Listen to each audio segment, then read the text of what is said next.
Bon, aujourd'hui, on va parler d'un accessoire qu'on pense pas forcément quand on débute dans la vidéo, mais qui devient un petit peu indispensable par la suite. Et on n'a pas le choix au moment. Hello la team, c'est Maxime, bienvenue sur Pile et Face et aujourd'hui, on va parler de filtres ND, de pourquoi il faut les utiliser et surtout comment les choisir. Parce qu'il y en a à peu près 5000 dehors des filtres ND, donc on peut facilement se paumer. Avant de commencer la vidéo, si jamais vous n'êtes pas abonné, je vous conseille de le faire parce qu'il y a à peu près 70% des gens qui regardent mes vidéos qui ne sont pas abonnés. Pourquoi? Non, en vrai, vous faites comme vous voulez, ça ne me dérange pas de toute façon. Bon, pourquoi parler de filtres ND alors qu'il y a déjà à peu près un peu plus de 350 vidéos sur le sujet? Déjà, premièrement, parce que j'ai envie d'en parler, ça c'est une chose. Et deuxièmement, parce que c'est pas hyper simple de trouver les bons filtres ND qui correspondent à tes besoins, etc.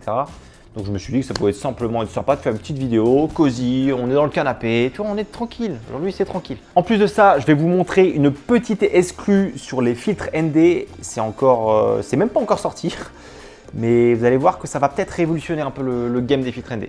Alors, on en parle un petit peu à la fin, je tease un peu. Bon, déjà, qu'est-ce qu'un filtre ND? Alors, si tu es dehors en pleine journée et que tu regardes le ciel, et tu vois que dalle parce que tu as la lumière en pleine gueule.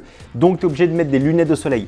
Et les filtres ND, c'est à peu près la même chose. Si jamais tu es en extérieur et que tu mets les bons réglages sur ta caméra, ça va être complètement cramé. Mais avec ces petits filtres ND, c'est là où tu vas réussir à bien exposer ton image. Maintenant, pourquoi en mettre? Alors, le flou de mouvement, est-ce que vous voyez ce que c'est? Mettez votre main devant votre visage et secouez votre main rapidement. Alors déjà, vous avez vu, normalement, vous avez l'air d'un con, c'est la première chose. Mais normalement, vous allez voir du flou entre vos doigts. Et c'est ce qu'on appelle le flou de mouvement. Le flou de mouvement, c'est une des choses qui caractérise le rendu naturel.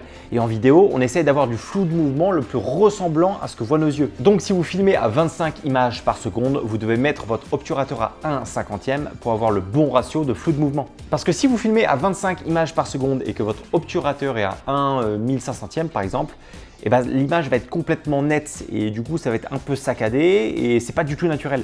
Donc si vous voulez avoir une vidéo fluide, naturelle et cinématique, mettez toujours votre obturateur au double du nombre d'images par seconde. Sauf que là dans cet environnement là ça marche parce qu'il n'y a pas trop de lumière, mais si jamais je vais dehors et que mes réglages c'est filmé à 25 images par seconde avec un obturateur à 1/50e, mon image va être complètement cramée. Donc soit pour rééquilibrer, j'augmente mon obturateur, mais du coup ma vidéo va perdre en fluidité, soit j'augmente mon ouverture, ce qui fait que je vais passer à f16, f22, mais là du coup je vais perdre mon flou d'arrière-plan. Donc la solution pour garder du flou d'arrière-plan et garder du flou de mouvement et surtout d'avoir une image bien exposée, c'est d'utiliser un filtre ND. Bon, on a vu que les filtres ND c'était du coup indispensable.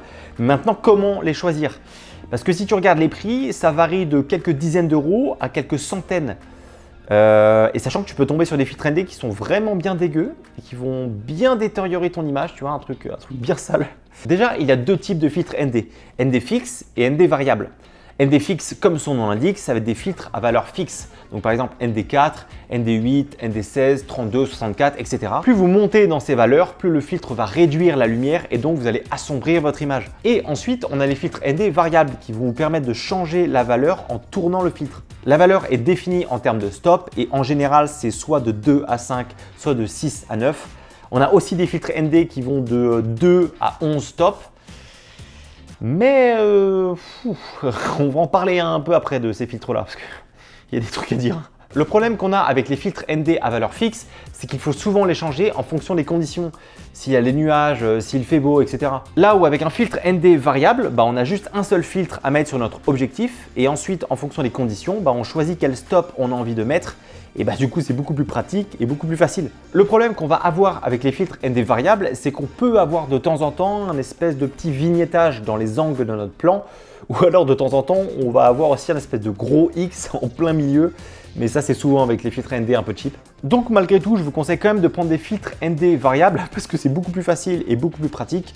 Et il y a quand même de très bons filtres ND variables qui vont assez peu affecter la qualité de votre image. C'est pour ça qu'il faut faire attention avant d'acheter un filtre ND et pas prendre n'importe lequel. Si on parle des entreprises qui proposent des filtres ND variables, il y en a pas mal, mais certaines sont un peu plus présentes sur le marché, notamment Polar Pro, Tiffen, Freewell, Oya, etc. Et c'est là où on va voir une petite différence en termes de qualité et aussi en termes de prix. Alors, j'en ai eu 3-4 des filtres ND variables de marques différentes et par expérience, et je pense que la plupart des autres vidéastes vous diront la même chose, n'achetez surtout pas des filtres ND variables bas de gamme. Typiquement, les filtres qu'on va voir sur Amazon à genre 30 balles, ça va plus détériorer votre image que faire du bon job. Le problème avec les filtres ND, c'est que ça va jouer légèrement sur les couleurs de votre image.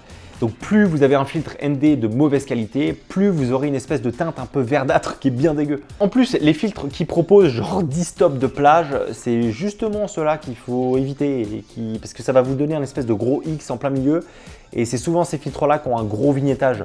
Donc faut éviter. Donc je vous recommande de prendre un filtre ND variable avec des valeurs cohérentes, 2 à 5 stops ou 6 à 9 stops.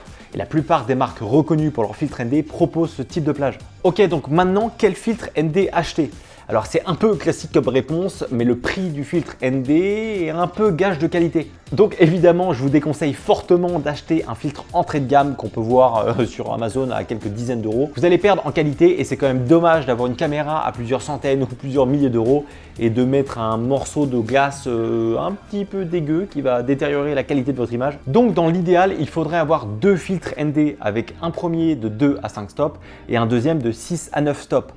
Sauf qu'on commence un petit peu à monter dans les prix si on fait ça. Par exemple, si on prend les filtres ND Polar Pro, qui font partie pour moi des meilleurs filtres ND que j'ai pu tester, et bah un seul filtre ND coûte un peu plus de 200 euros. Donc si on additionne les deux, ça commence à faire un peu cher. Donc si financièrement, vous ne pouvez pas forcément vous offrir deux filtres ND, je vous conseillerais de partir sur le 2 à 5 stops. Parce que la plupart du temps, ça va suffire pour toutes les situations. Le 6 à 9 stops, c'est plus si vous avez vraiment des environnements vachement ensoleillés, comme par exemple à la neige. Alors maintenant, si vous avez moins de budget, il existe des filtres ND un peu plus moyen de gamme. Perso, j'ai utilisé le filtre Oya pendant un peu plus de 2 ans. Ça fait assez bien le taf. Alors, il y a un peu moins de vignettage, mais ça passe quand même.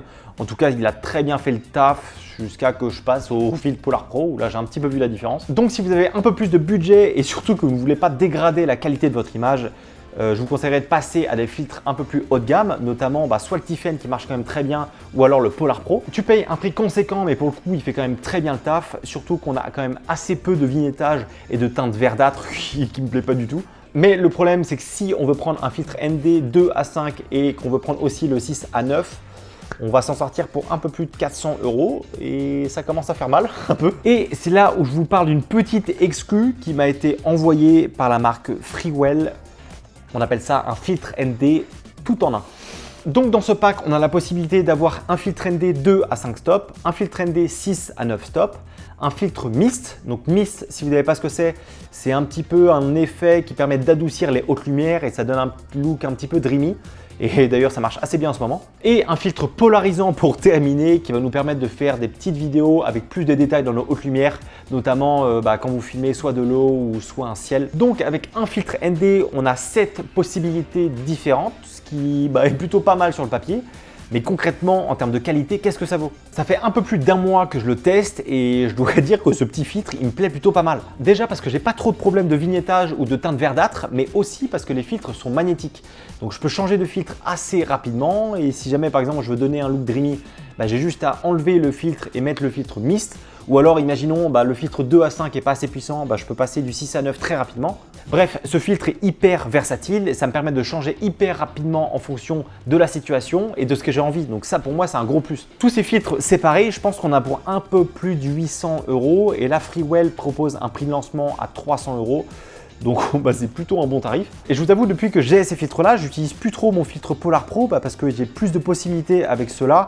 Et c'est surtout que c'est magnétique, donc ça me permet d'aller beaucoup plus vite. Bref, si jamais ce filtre vous intéresse, je vous mets le lien en description, comme tous les autres filtres qu'on a vus jusqu'ici. Que ce soit les filtres ND, Freewell, Oya, Polar Pro ou n'importe quoi, ne négligez pas cet accessoire qui reste pour moi indispensable si vous voulez faire une vidéo un petit peu agréable à regarder. Ah oui, petit tips aussi, mais quand vous allez acheter un filtre ND, vous allez devoir choisir la taille du filtre en fonction du diamètre de votre objectif. Je vous conseille de prendre le diamètre le plus large que vous avez dans vos différents objectifs et utiliser des bacs d'adaptation sur vos plus petits objectifs parce que ça fonctionne très bien et ça me permet du coup d'utiliser votre filtre ND sur tous vos objectifs. Voilà, j'espère vous avoir éclairé un petit peu sur les filtres ND. Si jamais vous avez des questions, n'hésitez pas à les poser en commentaire.